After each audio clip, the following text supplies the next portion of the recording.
Eu, agora voltando ali, eu sempre digo que o meu melhor amigo, quando o Lourenço nasceu, foi o senhor Google, né? Ele...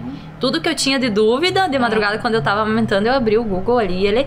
Só que muitas vezes ele não me trazia uma resposta que me acalmava. Ele me trazia uma resposta que me gerava mais dúvida ainda. Então, assim, é uma ferramenta maravilhosa. Não tem que falar. Hoje, tudo que tu precisa, ele te dá uma direção. Mas a maioria das coisas que eu procurava, por exemplo, cólica, eu botava ali. Por exemplo, a criança tá se contorcendo. Ao invés de aparecer ali, é uma cólica, mãe? Te acalma? Não, podia ser não sei o que, com não sei o que uma criança que tinha problema. Então, me gerava um problema enorme. Eu já saía dali ligando pra tudo que é médico. O Felipe tá aqui, ele pode confirmar. A gente virou o guri de ponta. Então, assim, porque realmente ele me dava uma orientação, mas me gerava uma dúvida muito grande. Que esse acesso à informação que nós temos hoje, demasiadamente, nos causa muito mal, né? Principalmente o celular. Se a gente largasse o telefone agora, 1 hora por dia, lesse um livro, quem faz isso? Aí que tá. Eu acho que, inclusive, tu pode ver, vocês podem ver que antigamente não tinha esse índice de crises de ansiedade. E quando nós falamos de crise de ansiedade, a gente fala síndrome do pânico, depressão, a síndrome do pensamento acelerado, que muita gente tem vivido, que às vezes nem acha que é uma síndrome, mas é.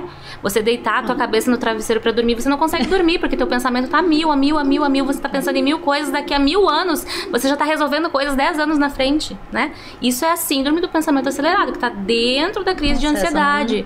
E aí tu deixa de viver o agora. Exatamente. E fica sempre vivendo lá na frente. Mas o que eu ia dizer?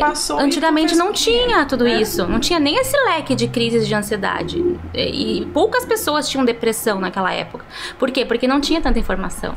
Eu acho que esse acúmulo de informação, esse acúmulo de informação sobre nós, assim, é o que gerou essa ansiedade demasiada. Sabe?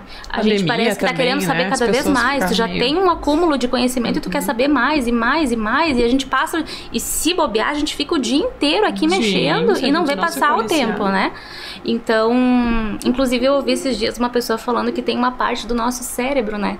Que ela tem um comando nessas questões de você estar olhando o celular e de repente você vê uma notícia bombástica e ativa essa parte do cérebro, que é a parte que faz você reagir a coisas que são assim assustadoras, surpreendentes.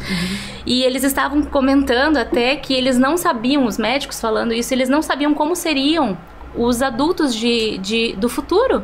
Porque as crianças, nós fomos expostos a isso já numa certa idade mais adulta. E os nossos bebês já estão sendo expostos a isso. Então essa área do cérebro ela já está sendo muito ativada, muito antes do que deveria.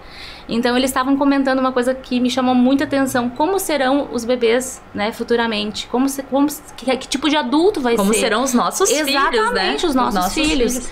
Porque então, a gente vê que eles vêm assim com parece que com um toquezinho muito mais rápido que a gente, né? Tu vê mas o por isso que hoje em desenvolvimento. dia existem crianças, né? Crianças pequenas que têm ansiedade. Ansiedade, com certeza. E a ansiedade tem não tem idade, escola, né? Tem o pânico de sair de casa. E isso tudo acontece com crianças assim de 4, 5 anos. A gente vê muito, infelizmente, acontecendo isso. Porque eles têm esse acesso demasiado às telas, e com certeza jogos. Tem muitas mamães nos assistindo que estão passando por isso, né? Estão passando na sua vida, estão passando talvez com seus filhos e vivem nessa vida frenética, carregada de ansiedade. E eu digo assim, que não vivem daí, né? Isso não é uma vida. Porque você não vive quando você tá... nós que já passamos, né? Talvez daqui a pouco a gente entra mais a fundo nesse assunto, mas a Mayara também tem a experiência de já ter vivido uma crise de ansiedade. A Natasha já viveu uma crise de ansiedade. Quando você está passando uma crise de ansiedade, você não vive. Não. Você tem vontade de morrer, inclusive. Exatamente, é horrível. A sensação é que tu tá morrendo, né? Terrível. É o desespero, assim, tão grande, uma sensação tão ruim que realmente... Eu lembro que eu cheguei no hospital e eu falei, moça... Eu tava esperando pra ser atendida, né? Pela primeira triagem. Falei, moça, me atende porque eu vou morrer. Eu falei bem assim pra ela, me atende. Num desespero, e a sensação era. Aí depois que fiz os exames e vi que não era, passou. Então assim, mas era aí que eu entendi o que era a crise de ansiedade. E realmente é horrível. Só sabe o que é quem tem, né? Exatamente. Quem já teve essa experiência, assim, porque... Mas tem alguns sintomas também, né? Sim. Mão fria, falta de apetite, de concentração. A dor no peito, a falta de ar, né? É isso aí, né? Não consegue puxar o ar, parece que aquilo não entra dentro de ti. Hoje eu tava muito assim, agora eu já até tinha esquecido já um pouco, agora já comecei a ficar de novo. Ai, gente, é uma coisa que a gente precisa tratar, né? E a gente, na verdade, nós precisamos ter um autocontrole. Que é uma coisa que as pessoas não têm exercitado, né? O autocontrole. Não tem exercitado pra nada. Hoje eu vou beber, aí bebe até se acabar. Não tem um autocontrole de dizer, vou beber só essa caneca. Né? Não existe mais autocontrole pra quase nada. E aí nós abre um leque também daria pra falar só sobre autocontrole. Então, assim, quando você... E é difícil, humanamente, fisicamente, você ter autocontrole. Aí entra a parte espiritual, que você precisa da graça de Deus sobre a sua vida para te ajudar nessa parte. Deus, me ajuda a ter um autocontrole, me ajuda a ter um equilíbrio na minha vida. E quando você aceita que você precisa isso de Deus, Deus é maravilhoso e Ele vem com essa graça sobre a tua vida. E aí você entende que Deus vai te ajudar a viver em equilíbrio, Deus vai te ajudar a ter autocontrole e o autocontrole o que é? É você olhar pra você mesma. A gente se conhece, ninguém nos conhece melhor que nós mesmos. E dizer assim, não, eu vou me acalmar. Isso não me pertence, que diz aquela frase famosa. Esse mal não me pertence, eu não aceito isso na minha vida. Sabe, meninas? E isso vale pra muita coisa, até dentro do nosso lar, sabe? A gente tem que se posicionar diante de certas coisas que não nos fazem bem. O que não me faz bem? Tem o nosso dia, né, mulheres, da faxina em casa, né? Que a gente tira aquele dia pra faxinar, pra limpar, pra organizar, colocar cada coisa no seu lugar. Deveria ter essa faxina interna. Nós deveríamos fazer essa faxina internamente. Olhar o que tá me fazendo mal, o que tá errado na minha vida, o que tá desequilibrado, o que tá correndo mais do que eu mesma, entendeu? E aí pegar e botar cada coisa no seu lugar. Vamos ajeitar, vamos organizar as coisas, vamos organizar a nossa vida. O que não é bom, sai pra lá, não quero na minha vida, entendeu? Ansiedade tá me fazendo mal, tá me fazendo perder momentos maravilhosos com meus filhos, com a minha família, me fazendo perder a vida que é maravilhosa. Sai a ansiedade, não te aceito no meu corpo, não te aceito no meu organismo, não te aceito na minha mente. A gente tem que ter esse poder de controlar a nossa mente. E nós temos esse poder. Só que a gente não exerce muitas vezes esse poder. E o bacana do autocontrole que tu falou é que muitas vezes a crise de ansiedade, a crise de pânico, todas essas que tu citou antes, elas são desencadeadas a partir de uma falta de autocontrole em alguma área da sua vida, né? Tu não... Por exemplo, não ter o autocontrole na bebida ou na comida. Tem muitas pessoas, às vezes, que né, tem problema com alimentação, tem um problema, gera um problema de saúde, que já no fim já vira uma crise de ansiedade porque não está conseguindo controlar aquilo. Ou, né, o trabalho excessivo também, muitas vezes, né, a gente trabalha, claro, quer buscar alguma coisa, mas tem pessoas que nunca conseguem ter uma parada e muitas vezes encadeiam uma crise de ansiedade em cima disso, né? Então, como é importante tu conseguir ter um autocontrole. Mães, né? Mães, às vezes, desenvolvem uma crise de ansiedade por um excesso de cansaço, de fadiga, de tu estar ali, de preocupação. Então, também... Acho que também é um pouco de falta de autocontrole naquela área, de não se cuidar, né? Porque às vezes tu se dedica tanto ao teu filho que chega um momento que tu não se cuidou, que teu corpo também pede Mas isso não depende só de cada pessoa, né? Acredito que essa carga também que muitas mulheres têm de cuidar dos seus filhos sozinhas, isso também acaba... gerando uma ansiedade, porque elas não têm com quem contar. Então, a gente pode até falar que as pessoas precisam ter o autocontrole, só que tem pessoas que não têm rede de apoio para poder ter aquele momento e pensar, mãe não consegue tomar banho no banheiro, a gente sabe que é uma loucura sempre, né?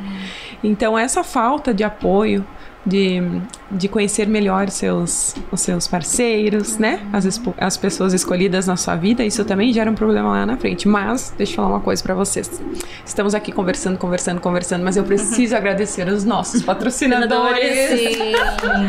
Sem eles não aconteceria, né? Que acreditam na gente desde o comecinho. Já temos mais patrocinadores, hoje, né, temos gente? Novos. A Farmácia H Farma do Centro, um beijo pra Leone e Carol.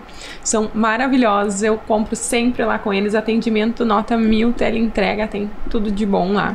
Criança e Companhia, né? Criança e Companhia da Carla, né? Que já tá com nós desde o primeiro ali, a gente ficou bem emocionada, né? Achamos que ia estar só a nossa loguinha ali atrás e quando o vídeo começou a rodar outras cores, então um beijo aí pra Carla que tá nos acompanhando. Isso aí. Sim, e também lá pro pessoal da Ótica Diniz, né? Miriane também tá aqui, ó. E ela tinha online, inclusive. Online, né? Comentando. Ela até mandou muito bem pontuado. Importante buscarmos literaturas que nos auxiliam na educação dos nossos filhos. A Miri adora muito livros, né? Ela cada pouco me orienta com livros e me fala e me indica. Então, um beijo também aí pra Miri. Ó, pessoal da Ótica Diniz, é ao vivo, né, gente? Ao vivo. Não foi só meu hoje, obrigada, senhor. Tomara que não chova. Eu só espero isso. Se der, você já me faz um sinal lá, porque senão vão achar que é combinado essas coisas. Mas isso é normal. Mas então agradecer. Assim. Né? Entra um alarme, chove um pouco, aparece uma música. Sempre tem alguma coisa, mas vamos continuar no nosso assunto. Vocês trabalham com muitas pessoas diariamente, né? Não só mulheres, ou só mulheres vocês atendem? Não? Não. Crianças, famílias?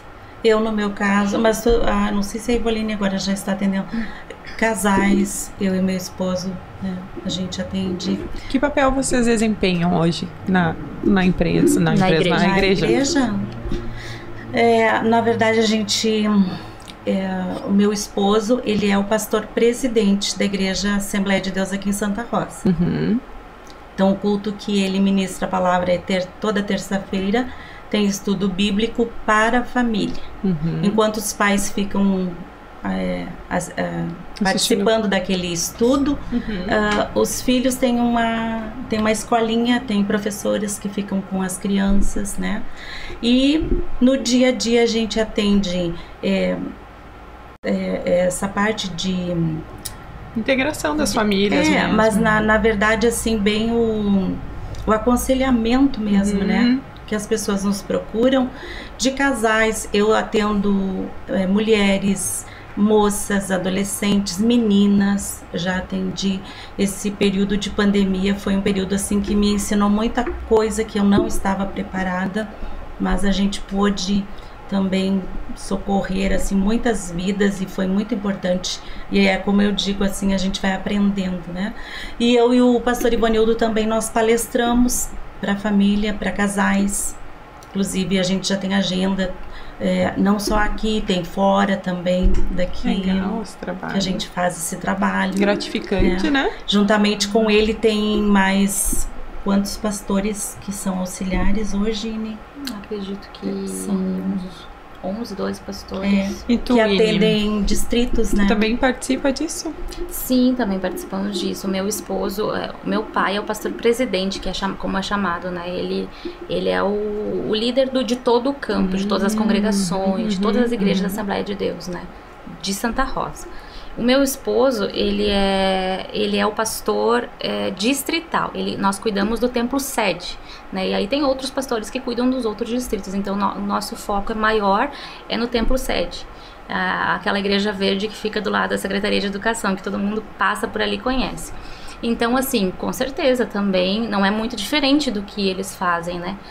O pastor Humberto atende muitos casais, homens, mulheres, né? Às vezes, se é o casal, a gente vai junto, né? Conversa. Se é só a mulher, às vezes fala comigo, às vezes eu mesmo encaminho pra mãe, porque talvez ela vai saber dentro daquela área aconselhar melhor, né? Então, assim, o que a gente visa é atender bem as pessoas e sanar aquilo que elas precisam. Então, se eu sei que é uma área que talvez eu não vou saber aconselhar muito bem, né? Passo pra ela que tem mais fazem um acolhimento, né? Exatamente. Sim. Vocês acolhem as pessoas que procuram vocês e ajudam conforme vocês podem também. Exatamente. Como tu disse, quando eu não sei, eu peço ajuda pra minha mãe, mas o propósito é ajudar as pessoas, né? E é o que nós falamos a outra vez que nós conversamos, é uma troca, né? Ao mesmo tempo que nós estamos ali disponível para ajudar eles, já houve muitos momentos em que, por exemplo, eu fiquei doente e eu tive eles me ajudando, levando comida na minha casa, cuidando, orando, sabe? Então isso é maravilhoso, é uma troca de carinho, de amor.